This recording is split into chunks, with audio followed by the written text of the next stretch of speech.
Hi, everyone. It's Sam Collins, the coding and billing expert for chiropractic, the H.J. Ross Company, ChiroSecure, and of course, you. We're always dealing with issues, changes, things going on. Obviously, 2024 is coming. There's going to be RVU updates and other things. But one of the things we have to deal with, and this has come up quite a bit recently as an expert, lots of questions related to this. I'm getting denials or I'm having problems with my evaluation and management codes. I want to make sure I'm getting paid. And this is even for the seasoned doctor because there's some things going on we want to start to address. So let's go to the slides. Let's talk about evaluation and management, or E&M codes. And specifically for chiropractic coding and payment, what do we need to do? What's going on with E&Ms, our exams? Obviously, the first thing I've been running into is sometimes we'll get denials where they'll come back and say, the examination was not within scope or not covered. Let's first talk about that. Would it be reasonable for a doctor of chiropractic to treat someone without examining? It's a requirement to determine what's wrong. Can you imagine? Patient just comes in and you say, I don't care what's wrong, lay down and let's adjust you. Obviously, there's legal and ethical requirements to do so to evaluate a person. So there is a requirement. So whenever you get a pushback on something like that, unless you have a contract that says otherwise, and this is where you do have to be careful. What if you join something that says we're bundling everything in? By example, if you belong to United Healthcare under Optum Health, they're going to bundle the exam into the treatment, meaning you're going to get $60 a visit, regardless of an exam, x-rays, or otherwise. I'm talking outside of that. There otherwise, of course, is a requirement for an exam, and it should be payable unless it's contracted otherwise. However, something we have to consider is, are we using the right codes? Remember, the codes are updated, and in fact, they're changing a little bit for 2024. May want to get to a seminar with me to get that. But nonetheless, we're going to have new patient codes, 99202 to 205, and established patients codes, 99211 to 215. Remember, these codes have two components for use. Are you choosing the code based upon severity, medical decision-making, something simple like a 202, or something very highly complex, maybe life-threatening with a 205, or someplace in between? The key factor is it's going to be one of these. And when you use this code, what you are indicating is that you're doing an exam. And this is one that's going to be above and beyond what you do on a day-to-day basis. And that's the big reason for why you have to use modifier 25. And this is the issue I see time and time again. I'll get someone to contact me and say, hey, Sam, I got denied for an exam. And I'll say, okay, let's talk about that. Did you bill with a modifier 25? And particularly for a new doctor, they often say, what do you mean by modifier 25? Let's remember, modifier 25 is a requirement when billing an exam with treatment to be put on the exam to demonstrate that this exam is above and beyond what they call the pre, intra, and post-service evaluation. If you don't put that modifier, it's an automatic denial. You're basically stating to the insurance, don't pay me. Let's make sure we're putting on there, pay me. And that's what the 25 does. Remember, the 25 does not change the price. It just indicates it's a separate and distinct evaluation. Let's get into that a little bit. When you treat someone on a day-to-day basis, let's say it's the second visit, you're probably going to, on the second visit, ask them, hey, how are you feeling today? Is that a little better, a little worse? Maybe do some objective evaluation, leg check, palpation, range of motion. That part of an evaluation is embedded into the treatment or the manipulation code. So for that reason, we have to demonstrate to the carrier that the exam is above and beyond that. That's the reason for the 25. It's the sole reason you don't bill an evaluation every day. Why don't you? You do one every day, but remember, there's a small portion of it that's embedded. So what you're doing with the 25 is saying, no, this is above and beyond. So realize the first visit, a lot of information is going on, history and exam and so forth. On the follow-up visit the next time, not so much. You're just doing a review. However, after 30 days, would it be appropriate to do an exam again? Sure. What we have to assure, though, is does the exam correlate to something above and beyond the day-to-day visit? And that's going to be important because putting the 25 is what's going to show to be paid. Here's an example. Notice this is a patient getting an adjustment, massage, therapeutic activities, but notice 25 is on the exam code to demonstrate that it's separate and distinct. Again, not a change in price, simply showing it's separate and distinct. So be mindful. The number one reason exams are denied is lack of the modifier. The other factor, though, could be, did we demonstrate that it was separate? Now, sometimes people get confused and say, does it require it? So I want to show you, this is a picture. This is from the 2024 CPT manual. And I'm going to highlight here, it says the chiropractic manipulative treatment codes includes a pre-manipulation patient assessment. Additional evaluation management services, including office or outpatient visits, and it names all of them, including home visits. It says may be reported, and I'll go right here, may be reported separately using modifier 25. If the patient's condition requires a significant, separately identifiable E&M service above and beyond the usual pre-service and post-service work associated with the procedure. So you can see here, even in the manual, so if you ever get a pushback saying, oh, it's included, you're going to point out, that's the reason I put the 25, because it's separate and distinct and above and beyond. It isn't what you do day to day. The day-to-day eval I get, but the one you do after 30 days certainly is beyond that. Remember, when you do a re-exam, it must be a re-exam. Make it appear so. Right on that date, re-examination. Go through all the details. It's not the simple day-to-day one. When you have that in place, now we have a place to defend. I had an office defend say, I did do a re-exam. It was after 30 days. But if you looked at the notes, unfortunately, the evaluation that day was no different than what they did the visit before. So make sure when you do a reevaluation, you can defend that it was above and beyond, significantly separate. It's appropriate every 30 days, no question. That's under CMS rules and adopted by most carriers. Can it be sooner? Yeah. What if a patient comes in today, neck pain, and then after a few treatments, they come in and go, oh my goodness, I fell down and I hurt my low back last night. Would it be appropriate to do an exam to their lower back? Absolutely. Now, what is it going to be, a very high level one? Probably not. They're an established patient, but it would be appropriate, even though it's sooner than 30 days. But what do we have to demonstrate? It was significant, separately identifiable above and beyond what we do day to day. So I'm always going to say push back on this. If they're telling you it's inclusive, send a copy of your exam. Point out, this is page 871 of the CPT manual, by the way, for the 2024 edition, that shows clearly, according to the guidelines, it is. Just be careful. Don't bill an exam just because it's 30 days, but because it's separate, distinct, and above and beyond, the reason for the 25. Don't be caught in the trap of thinking you're just going to bill one because, but significant and separate, and of course, the use of the modifier. As always, ChiroSecure, HJ Ross, myself, we want to make sure you're doing good work and getting paid for it. Are you always up to date? Realize we're keeping you up to date always as a network member. I give you one-on-one help where we can dig in. I've got letters that deal with this that you can adjust a little bit for your situation, but ultimately defend why you're doing it, highlighting the rules and the regulations. Your goal, do good care for your patient. My goal, make sure you're getting paid for it. Get to a seminar, come to a network service with us. We'll be there to help. Thank you, and see you next time, everybody. Wishing you the best.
Hello, everyone, and greetings for the new year. This is Sam Collins, your coding and billing expert for chiropractic, including ChiroSecure and the HJ Ross Company. We want to talk this year and start the year talking about what's going on with fees. Do I raise? How do I raise? Let's start to get some understanding of 2024 fee schedules, what we need to do to make sure our practice continues to succeed. And of course, that means success is partly got to be revenue. And I know sometimes you think, well, I can't talk about money. You better, because you are a business. So let's go to the slides. Let's talk about fee updates and changes for 2024 for the chiropractic profession. One thing to keep in mind is that fee schedules do update and change. Some years not as much as we like or at all, but we got to think of, how do I update? Should I update? When do I update? I think we start with, how are your fees valued? What really determines the value of one service to the other? It's kind of community and the patient, but ultimately you want to start to think of who is setting these fees. The first person is you. What do you feel the service is worth? I'm not going to certainly say I'm letting an insurance company dictate this is what it's worth. There are offices who charge much more than what some insurances allow. Think of it. For those of you that belong to ASH, I bet your cash rate for your treatment is higher than that.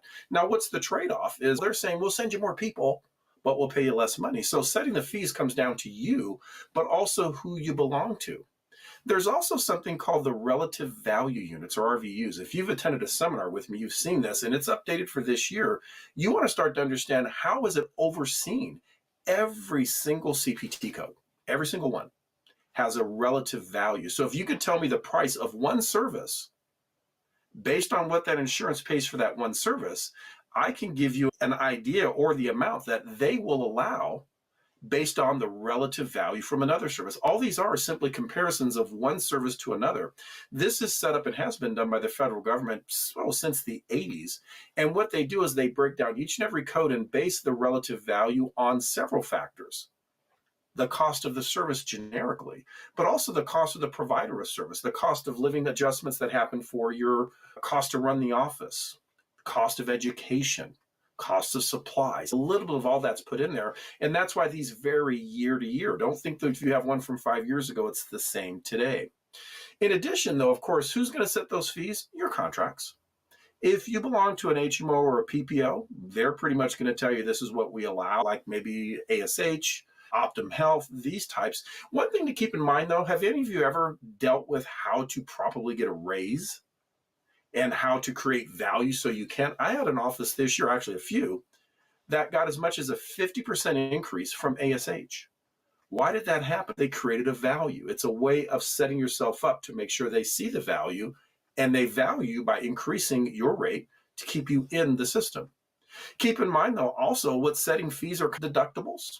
And it doesn't really set the fee, but it tells you how much is the patient paying before they start. Remember, deductibles often will reset at first of the year, but do keep in mind that's not always the case, because I've always thought it was unfair. What if you got sick in November, December, pay your deductible, you continue going to the doctor, and then in January, your deductible starts all over again. You're like, oh my goodness. There are some things about deductibles that often with most plans, they do this. Services that a person receives in the last quarter of the year, usually October on, may roll over to the next year. So that's certainly something to look at, because obviously, what if someone has $1,000 deductible, they start in December, will that deductible then be applied when it comes to January? On many plans, no, it may roll over. So that's something to consider, because obviously a patient's going to think, oh my God, I'm just paying all this money out of pocket. So that's going to be a difference. Remember, deductibles do update a little bit. This year for Medicare, it did up to $240. It was $226 last year. It went up $14. It's been pretty consistent many years. Probably 15 years ago, it was $205. So you can see here, you can look and go, has it increased a few percent every year? Actually, it has, about 4 to 5%. Or if you think cost of living, you're about right. What also is determined, though, is, well, what are going to be the co-pays and co-insurance? Now, let's make sure we understand the difference when it comes to fees. What is a co-payment?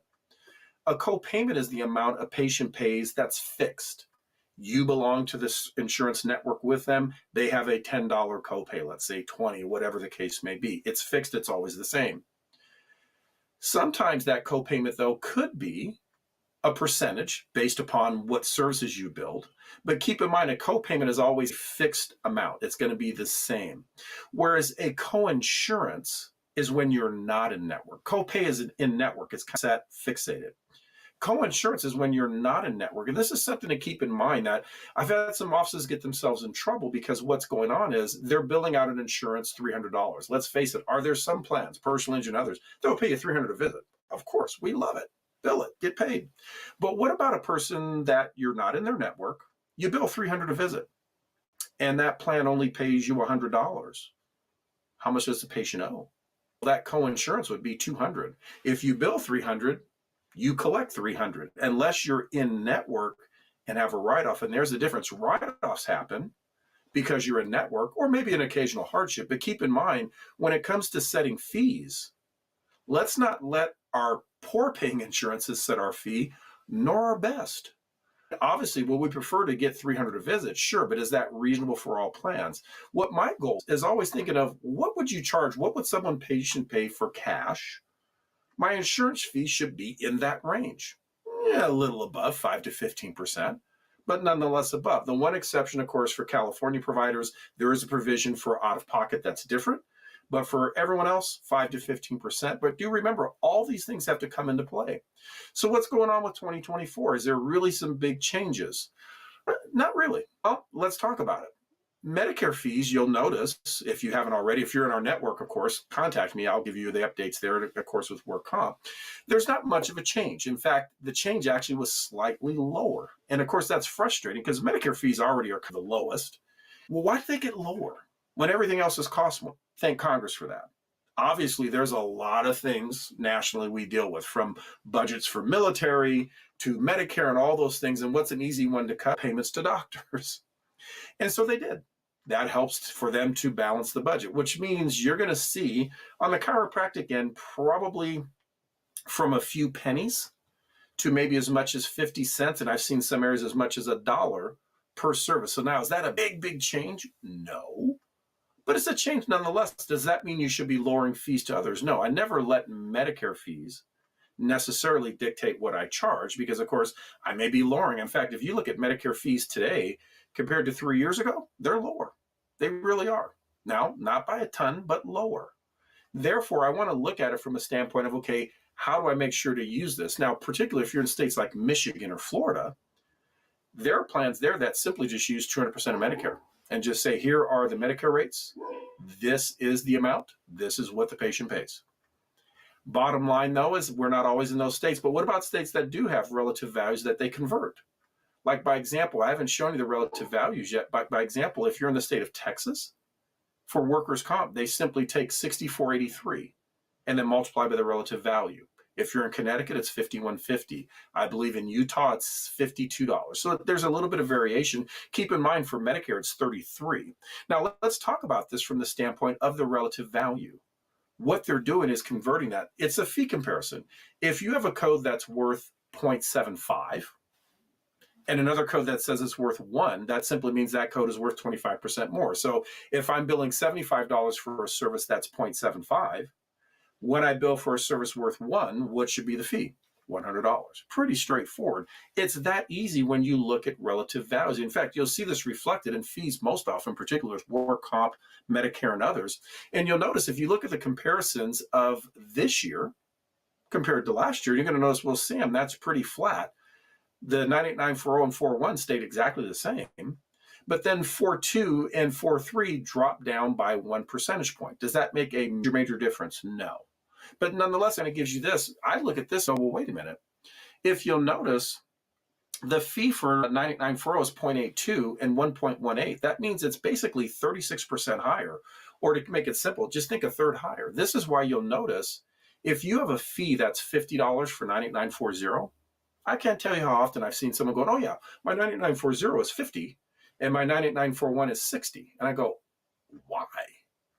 How did you value that? Keep in mind, the average fee for chiropractic manipulation from Medicare is between around $30 for a 4.0. What's the value of 98941? I'm going to say from 40 to 45.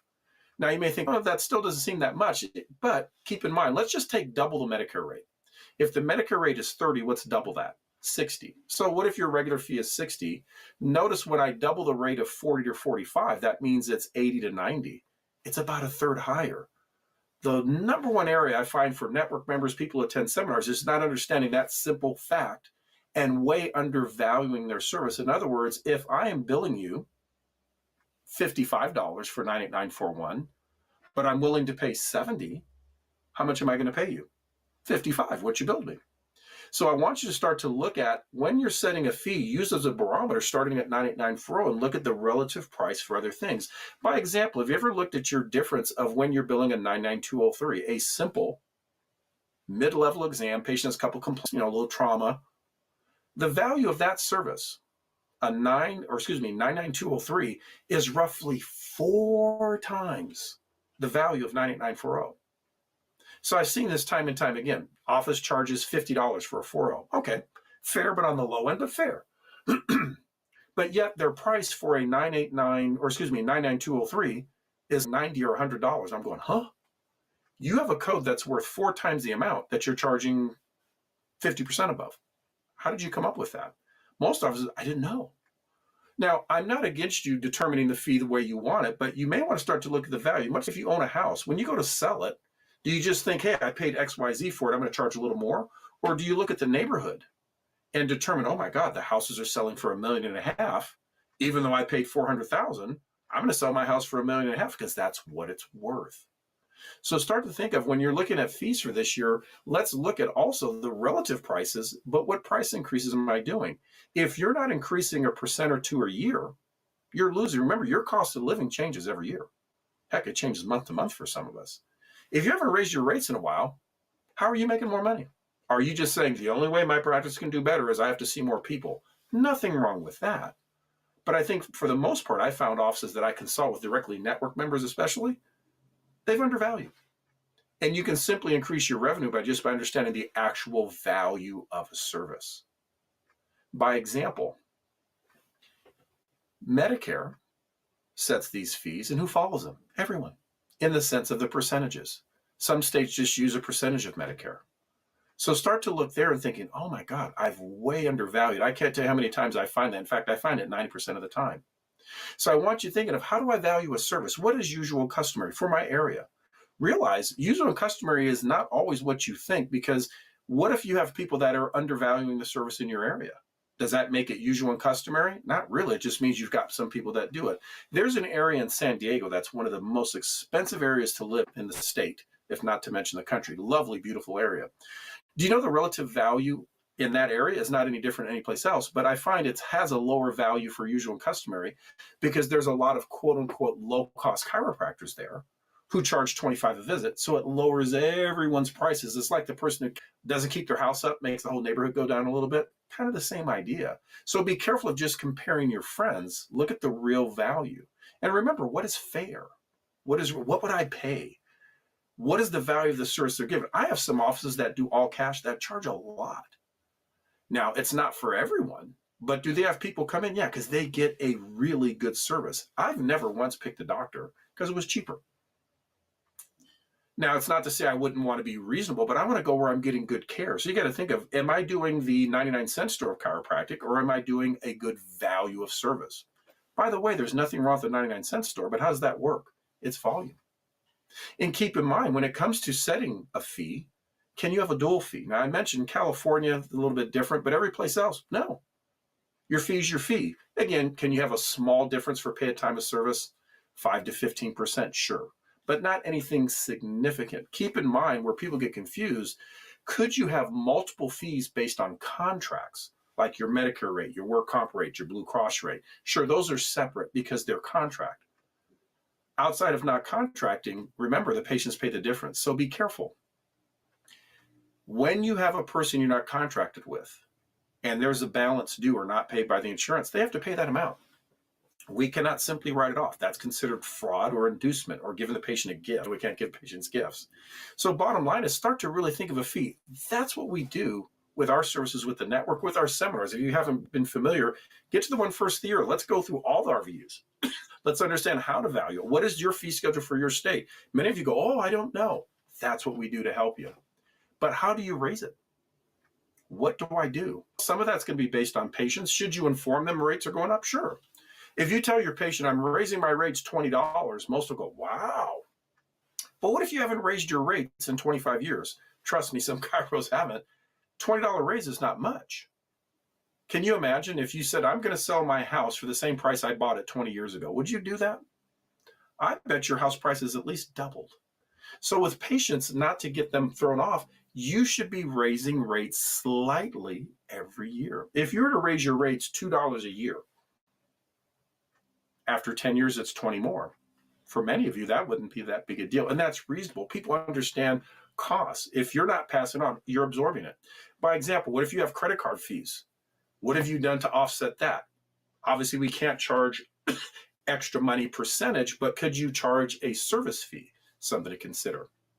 You also have to consider, though, insurance, not just patients. What do insurances allow? Now, that's not going to be the end-all, be-all, but it's got to come into the equation as to whether or not what is actually being paid or allowed. And this is why some people get out of insurance going, I'm not going to belong to the ASH because it's too low. And I don't disagree with that, because at some point, you can only do so much volume in a day. Yes, I know some chiropractors can see 150 people in a day. Many cannot. So remember, the insurance, these insurance contracts all help to set up what's going to be fair and reasonable. And I'm not against the contracts. Just be careful of undervaluing what you do. That's what we do. Get to a seminar, join the network, really understand, how do I honestly set a fee? It's one of the things I mandate to network members to do. You should mandate to yourself, how do I change my practice to make sure I'm getting a good, fair fee? Not overcharging, but also not undercharging. I wish you very well for 2024. Set up to have a good intention for what's going to change for you and help your patients at the same time. But your business has to stay open.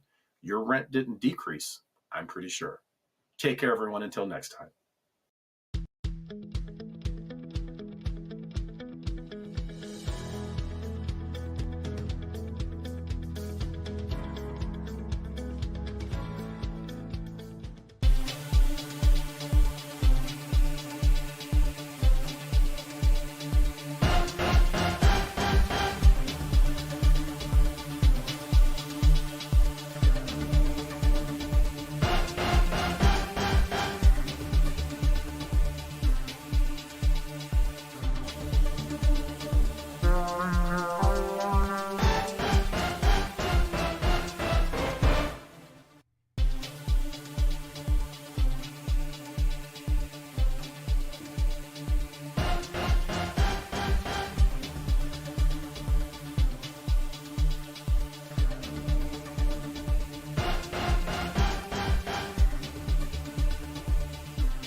Hi, everyone. It's Sam Collins, the coding billing expert for ChiroSecure and Chiropractic, with another episode. I've been watching a lot of podcasts lately, and I realize people spend way too much time on the intros. So let's talk what we're going to do today. We're going to talk about time documentation for chiropractic. How do we make sure that we've got the right information in the file so there's no loss of revenue? Let's go to the slides. All right, so for time documentation, I'm sure you're all familiar with time documentation has a 15-minute protocol. People often say, what does a 15-minute mean? Is it full 15? Not quite. Let's get into it. However, before we get there, let's talk about what's going on with chiropractic and documentation, period. Now, as some of you may know, I'm part of the Optum Health Coding and Reimbursement Committee. And one of the things we do in some of our meetings is to talk about where chiropractic audits are happening, what's they're looking for, and what's the issue. Here's something that goes back a couple of years, but it's the latest information we have. I'm expecting some new information coming up shortly, but nonetheless, it shows that for chiropractors, we have a 28% failure rate of our documentation not supporting our services. Now, before we get all, oh my God, 20% is not very good, please notice PTs, about 38%. So it shows that we got to do a better job still, but we're not the only ones. In fact, sometimes say chiropractors are the worst. Not true at all. Let's look at where we fail, though. If you go back some 10 years ago, you can see some of it was illegible documentation, things of that nature, and really bad, 64% on some things. But look at where we've changed. Notice illegible documentation is pretty much nil. And I think mostly because of electronic health records, thankfully. But notice the area of timed PMR. PMR stands for physical medicine rehabilitation. So your PT services, if you will, those are the ones that have 15 minutes. And of course, notice we had a very high level of almost 70%, whereas now it's about 22%. That's still really high. So how is it that 8 out of 10 times we're okay, but there's the 2 out of 10 we're not? What's going on? What are we not understanding when it comes to time documentation? As you're familiar with, the physical medicine codes do have time. Here's a list of the common ones, but I want to focus in on timed services. So you notice here under therapeutic procedures, by the way, this would also go for the attended modalities like ultrasound, but I'm going to leave it here where it says physician or therapist, meaning the chiropractor, required to have direct one-on-one contact with the patient. This means being in the room. It doesn't necessarily mean touching, but being in the room. So you notice here it says therapeutic procedure, one or more areas, and then I put the star around the 15 minutes. So we're all familiar with, of course, yes, it's 15 minutes. So we have to spend time in order for this to happen. So what's happening here is we're not documenting it. And I've seen lots of ways doctors have documented time. That's just not going to work. And I'm hoping today to give you a short primer on saying, what do I actually have to write down? What needs to be in the file to do this? And by the way, I don't care if you're doing cash or insurance. It doesn't matter. Proper documentation is important for any aspect. So let's talk about this time, the 15 minutes. What does the time actually include? And I think this is where a lot of people miss out. By example, there's some time you do that's beforehand. So notice it says pre-service time, assessment and management. Now, some of that maybe have done with your adjustment, but let's face it, when you're going to do an ultrasound, is it the time that the ultrasound is on, or is there some pre-work you have to do for that? Of course, there is. So long as you're making contact for the ultrasound service directly, that time would count. Then there's, of course, the intra-service time. That includes doing the service, obviously.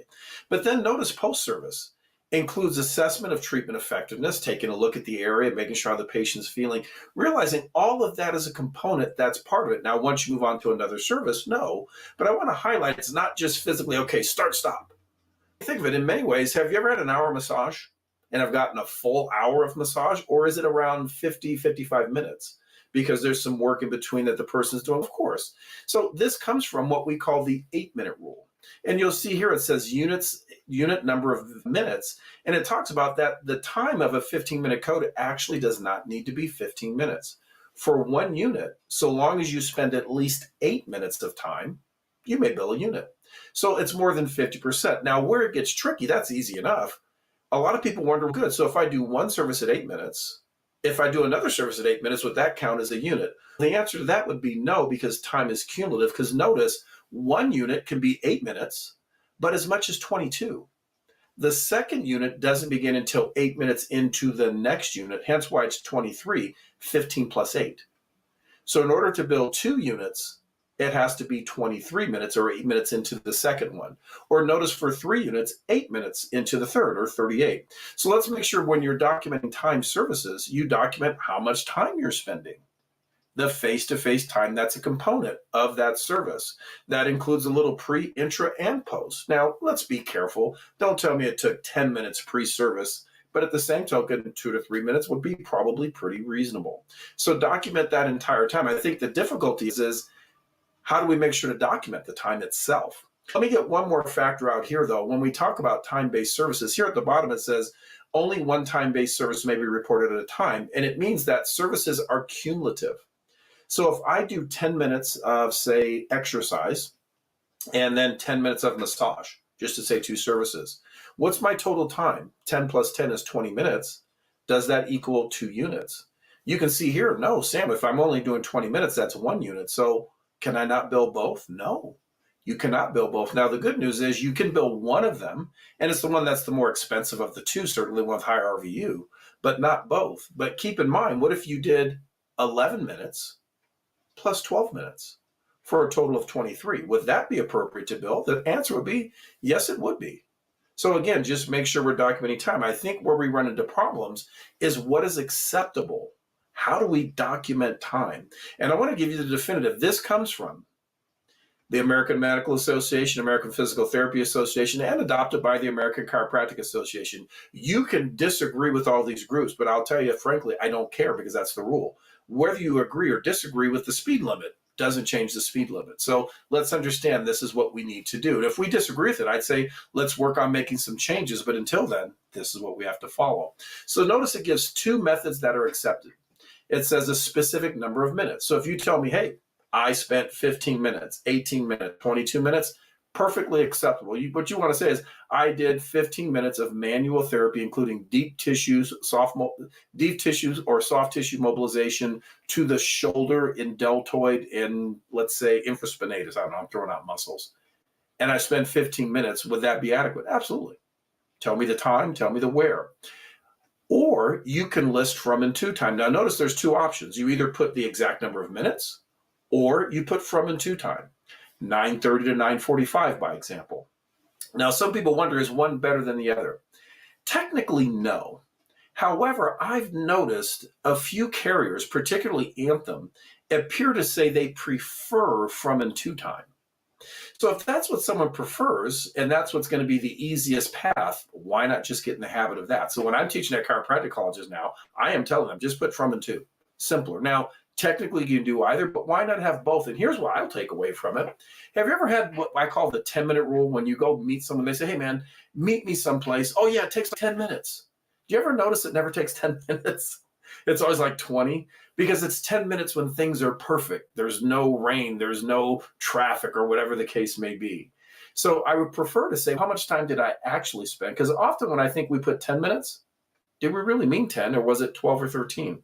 So I think from and to time certainly works better. However, either one works, and you can certainly defend it on either because that's written in the guideline. However, notice what is unacceptable. Documenting time in terms of units. Remember the old days, chiropractors said, I did 2 units. That's not going to work. Or how about this one? Saying a range. This one to me is funny, like saying I spent from 6 to 12 minutes. Huh? How could you spend you either spent 6 or 7 or 8 and so on. So no ranges. You obviously can't just say, hey, I did exercise times 2. What do you mean 2 exercises? So it has to be time. And then you can't simply circle. Remember the old forms we used to get from Parker? You could circle, I did exercise, I did this. If you're going to do a billing for your billing person to look at it and just code, but the documentation, really that's not acceptable. And to give you further light of that, look at what United Healthcare has just published. For any time-based procedure, the duration of services must be clearly documented in the medical record. If the duration of time-based services is not clearly and properly documented in the record, the service is not supported due to incomplete documentation. This is where I've run into tons of denials. I work a lot with chiropractic in general, whether it's malpractice carriers like ChiroSecure and others. But dealing with attorneys and courts and with testimony, the one area that I can always defend you is if you put time. But if you don't put time down, it's going to be a problem. So you've got to make sure time is listed. But notice they say if more than one procedure is in that time, in order to fully support all the services, the time must be separately documented for each, and it must match. But notice it gives 5 things. And notice I just did the one through AMA, AACA, and so forth. You can't say documentation of time-based codes. You can't say units. You can't say a range. You have to do in quantity, but not specifying measurement or increment. And in no time mention all. So give me time. Is that very hard? No. You know what I think happens? We're used to being quicker and easier. We all wanted that. I want to be able to document it in 5 minutes or 2 minutes. And that's not going to happen. Certainly it shouldn't take 10 minutes. But realize, do you know documenting the service counts towards it as long as you're doing it with the room of the patient? So you know you're finishing it up, that last note, that certainly could count towards that time if it's part of that service. What I want from you, just document time. Don't let it be an issue. If you've done 2 units, I want to see at least 22 minutes. And as much as 37. So keep in mind, keep your time there. If you do, you'll never have a problem. We want to make sure you're getting paid. The H.J. Ross Company, the network, me specifically, that's my job. If you want to have some one-on-one help where we can work one-on-one, ask me direct questions, deal with issues that come up in your office, not just some fantasy about someone else, do that. We offer a service called the network, and we want to be here to help. I'll say to everyone, go out and be well, have a very good day, and see you next time.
Hi, everyone. This is Sam Collins, the coding and billing expert for chiropractic, ChiroSecure, and HJ Ross, but most importantly, you.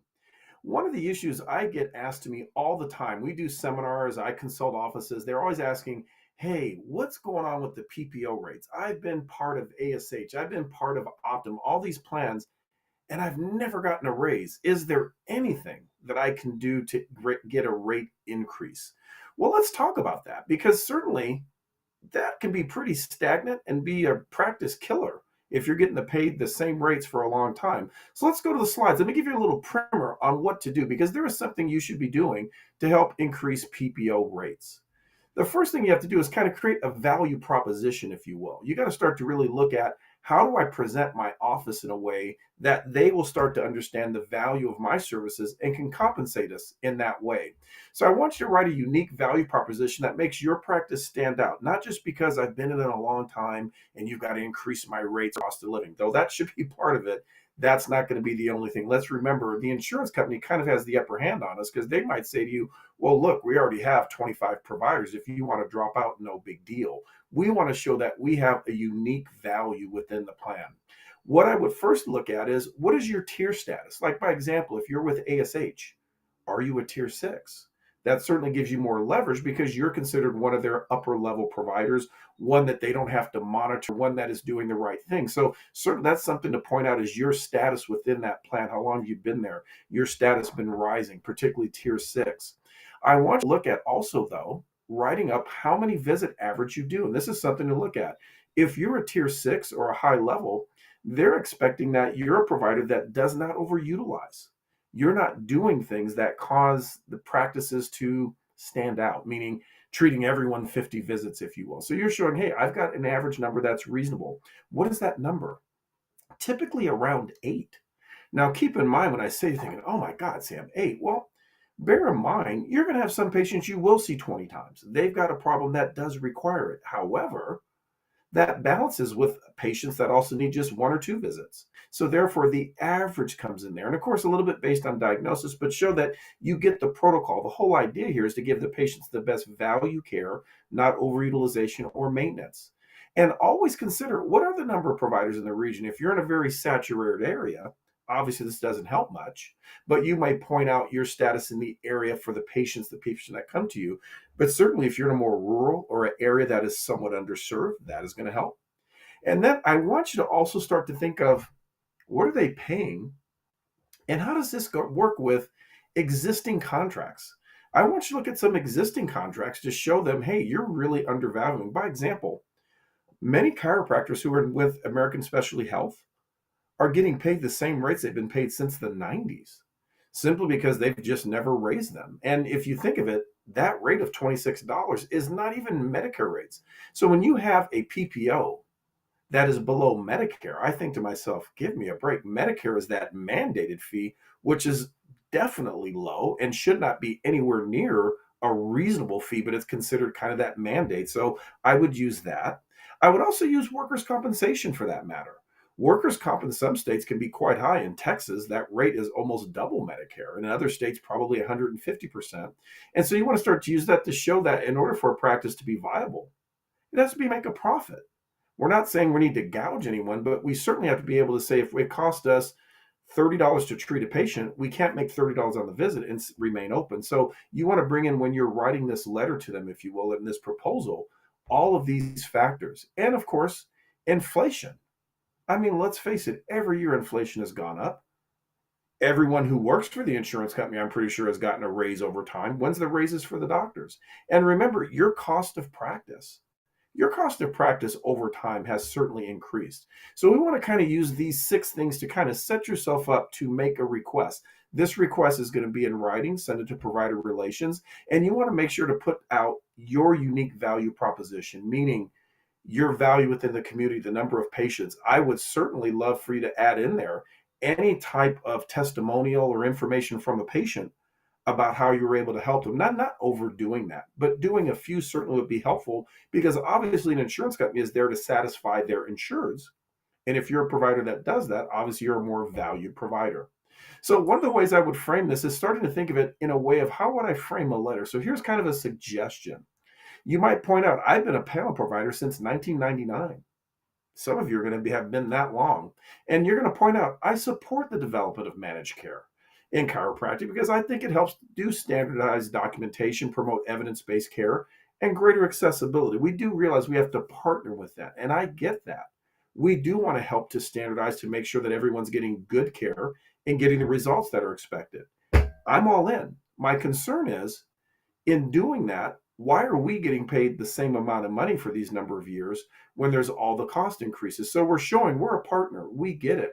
Like, by example, I don't think a lot of the managed care plans are necessarily evil, as some of us like to think. The only thing I think that's wrong with them, they just simply don't pay enough to sustain a practice. That's really the case. Now, would I love for them to pay, hundreds of dollars a visit? Well, of course. But let's be reasonable. Should they be paying a fair fee per visit? Certainly, $26 is not going to cut it.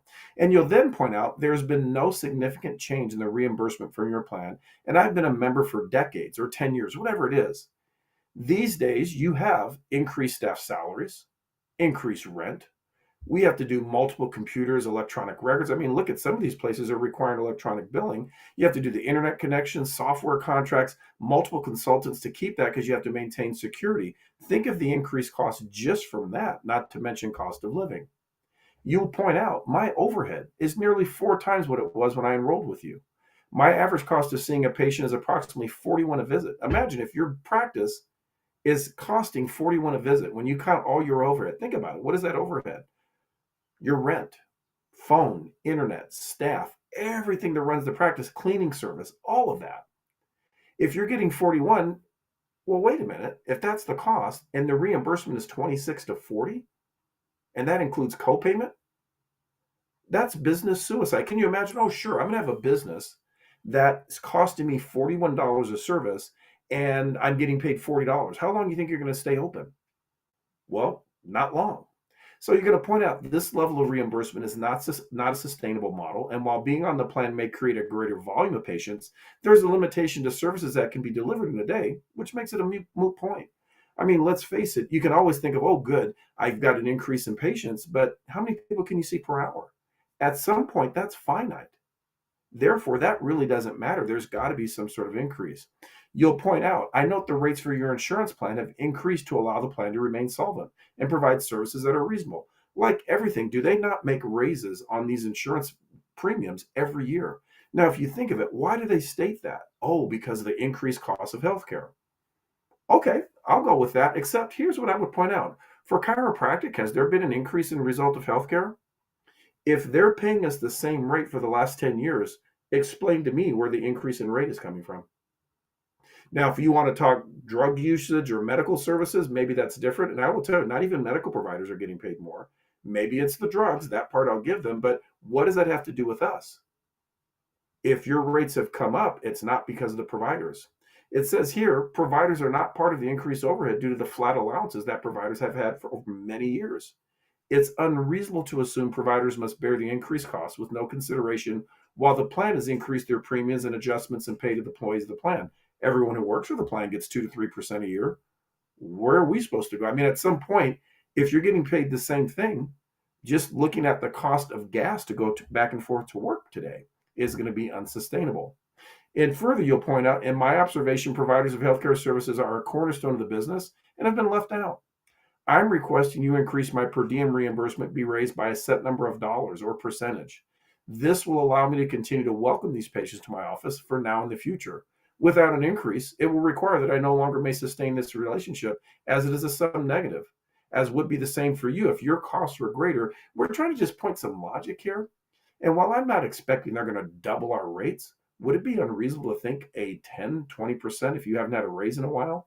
And frankly, I wonder, why are we not getting 3 to 5% a year? And if not, maybe we don't want to be part of this. And this, to me, also brings up the greater solution to this, which is you're not going to maintain relationships that are non-sustainable. Don't be afraid to drop out of these plans. It's often interesting to me when providers have dropped out that they wind up going, it worked out better. I had an example last week, and this is not an exaggeration. I had an office that indicated he dropped out of a certain plan. He goes, Sam, immediately I lost 30% of my patient volume. He goes, what was funny though, it only equaled 6% of the revenue. So he realized that was a lot of work for nothing. He goes, over time, my practice transitioned and grew because I de-emphasized that. Often think, what if I'm doing and getting appointments for patients that pay below my cost, and that appointment visit is not available to someone who will pay higher, even my cash rate? Let's face it, if I've got an insurance that's not really paying my cash rate, is that really reasonable? Because if you think of it, your cash rate is often your lowest rate possible. And while I'll forgive a little bit for maybe an increased volume, at some point, increased volume is not going to do the trick. Don't be afraid to really look long and hard with these PPOs. Do request an increase. And if they refuse, maybe that's when it's time for us to break that relationship. As always, HJ Ross is your partner, as is ChiroSecure. Seek out help with us. I can help you write a letter like this. We can help you make that value proposition. I really wish you well, my friends. Best wishes.